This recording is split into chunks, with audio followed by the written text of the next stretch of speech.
Halo rekan-rekan pembelajar hukum, selamat datang di sesi bedah materi kita.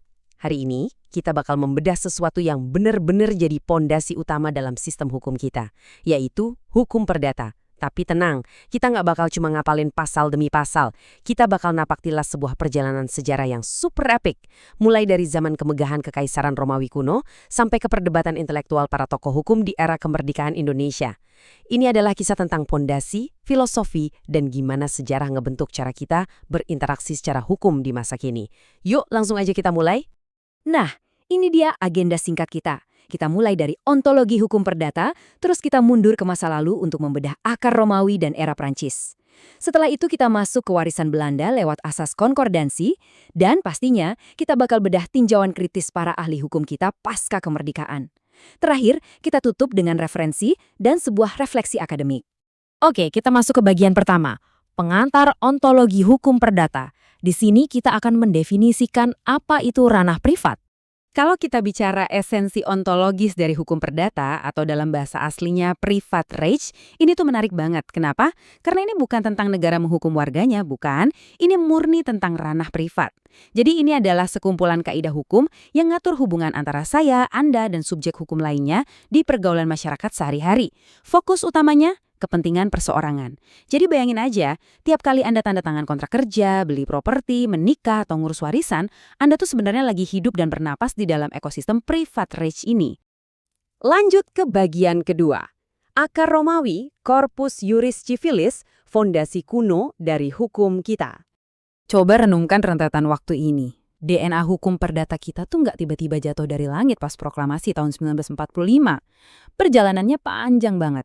Berawal dari abad ke-6 di Kekaisaran Romawi, kemudian bermigrasi dan dikodifikasi di Prancis pada tahun 1804, lalu diadopsi sama Belanda tahun 1838, dan akhirnya berlabuh di pantai Hindia Belanda pada tahun 1848. Benar-benar sebuah estafet peradaban yang luar biasa kan? Poin krusialnya ada di sini. Mundur ke abad ke-6, Kaisar Romawi waktu itu, Justinianus bikin proyek raksasa untuk mengumpulkan dan mengkodifikasi hukum. Hasilnya, Corpus Juris Civilis. Bayangin, aturan yang ditulis manual di atas perkamen ini dianggap sama banyak ahli sejarah sebagai hukum yang paling sempurna di zamannya. Mahakarya ini bukan cuma buku aturan biasa loh, tapi kristalisasi keadilan yang nantinya bakal jadi kiblat untuk seluruh sistem civil law di daratan Eropa. Jujur aja, tanpa ambisi Kaisar Justinianus, pondasi hukum yang kita pakai sekarang mungkin nggak akan pernah ada. Sekarang kita maju sedikit ke bagian ketiga. Era Prancis, Kode Sivil Napoleon, sang abad kodifikasi. Kalau kita merujuk pada literatur akademik, revolusi hukum berikutnya pecah di Prancis. Pasca revolusi Prancis yang penuh gejolak itu, negara butuh banget yang namanya kepastian dan kesatuan hukum. Nah, di bawah prakarsa Napoleon Bonaparte, berbagai sistem hukum yang tadinya berantakan akhirnya disatukan. Momen inilah yang melahirkan Code Sivil di tahun 1804, yang kelak juga sangat terkenal dengan sebutan Code Napoleon. Terus apa sih resep rahasia dari Code Sivil ini? Napoleon jelas nggak nulis ini dari nol. Kodifikasi ini tuh sebuah sintetis yang brilian banget. Mereka ngambil intisari hukum Romawi kuno yang digali secara mendalam sama sarjana-sarjana top Prancis kayak Dumoulin, Domat, dan Potier. Terus, itu dipadukan dengan hukum kebiasaan Prancis, khususnya dari daerah Paris, ditambah ordonansi kerajaan terdahulu, dan hukum transisi yang lahir selama revolusi Prancis. Jadi, Code Sivil ini semacam mahakarya kompilasi yang sukses nyatuin tradisi kuno dengan semangat zaman yang baru. Kita masuk ke bagian 4, warisan Belanda, asas konkordansi, atau transmisi kolonial. Nah, ini konsep yang wajib banget Anda pahami, asas konkordansi atau konkordanti beginsel. Kok bisa sampai ke Indonesia? Gini logikanya, Prancis kan pernah menjajah Belanda, otomatis Kode Sivil Prancis berlaku dong di sana, yang kemudian diadaptasi jadi Burgerlijk Wetboek atau BW Belanda. Terus, karena Belanda menjajah kita di Nusantara, asas konkordansi ini mewajibkan supaya hukum di wilayah jajahan alias Hindia Belanda harus selaras sama hukum di negara induknya. Lewat asas inilah, hukum Eropa bisa nyebrang langsung mendarat di jantung peradilan Nusantara. Dan sampailah kita di tanggal yang sangat bersejarah, 1 Mei 1848. Di hari itulah, Burgerlijk Wetboek alias KUH Perdata resmi diundangkan di Hindia Belanda. Momen inilah yang benar-benar menancapkan tradisi civil law Eropa ke dalam sistem hukum kita. Bahkan, tata cara kontrak, aturan kepemilikan, dan relasi bisnis di Indonesia masih sangat dipengaruhi oleh peristiwa ini sampai 170 tahun kemudian. Selanjutnya, bagian 5, tinjauan para ahli hukum.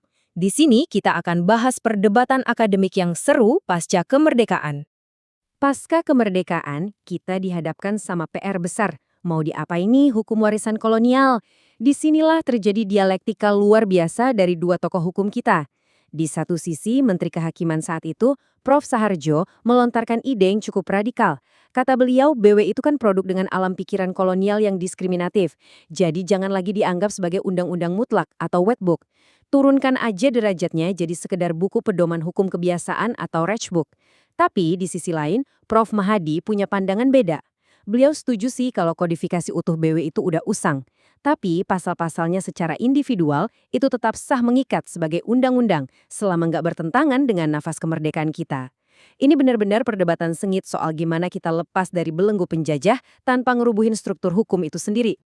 Tapi tunggu dulu, ada pandangan pragmatis yang sangat krusial di sini, diwakili oleh Dr. Matilda Sumampau.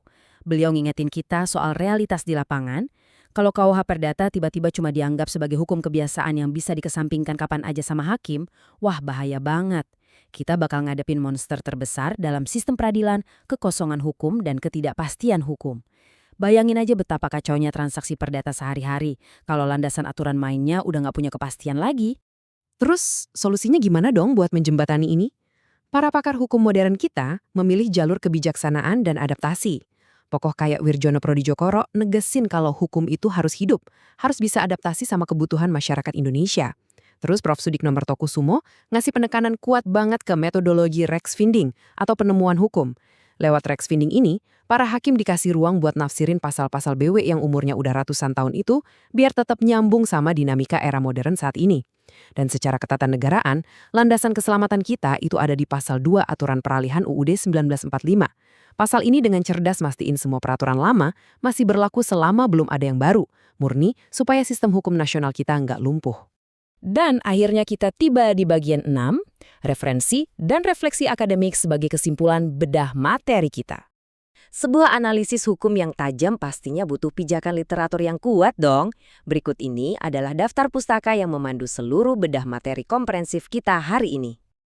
Buat Anda yang mau mendalami lebih jauh teori-teori sarjana hukum yang kita obrolin tadi, saya sangat merekomendasikan rujukan utama ini. Ada Pengantar Hukum Indonesia karya Hairul Darmawidakdo DKK, Telaah Mendalam dari Prof. Salim HS, buku ajar dari Yuliana, dan pastinya karya monumental mengenai pengantar hukum dari Prof. Sudikno Mertokusumo. Sumber-sumber inilah yang jadi fondasi akademik dari sesi kita hari ini. Sebelum berpisah, saya ingin pertegas kalau penjelasan materi ini adalah bahan pengajaran resmi yang disusun secara khusus oleh tim penyusun materi studi tentang ilmu hukum online. Ini dirancang supaya bisa ditonton dan diakses oleh para mahasiswa secara online, sekaligus menjadi referensi akademik yang valid bagi para pembelajar hukum dimanapun Anda berada. Sebagai penutup, saya nggak akan ngasih titik, tapi sebuah tanda tanya besar untuk bahan renungan akademik Anda. Pertanyaannya gini, di era globalisasi yang serba cepat ini, gimana sih caranya para sarjana dan praktisi hukum Indonesia bisa mensintesis warisan kolonial Romawi Belanda yang berat ini, digabung dengan hukum adat atau hukum yang hidup di masyarakat kita, buat akhirnya membentuk sebuah KUH Perdata nasional yang benar-benar modern dan berkeadilan? Coba deh dipikirkan, diskusikan sama rekan-rekan Anda, dan jadikan dorongan buat terus menggali ilmu hukum. Terima kasih ya udah setia membedah materi ini bareng saya, dan sampai jumpa di sesi akademik kita selanjutnya.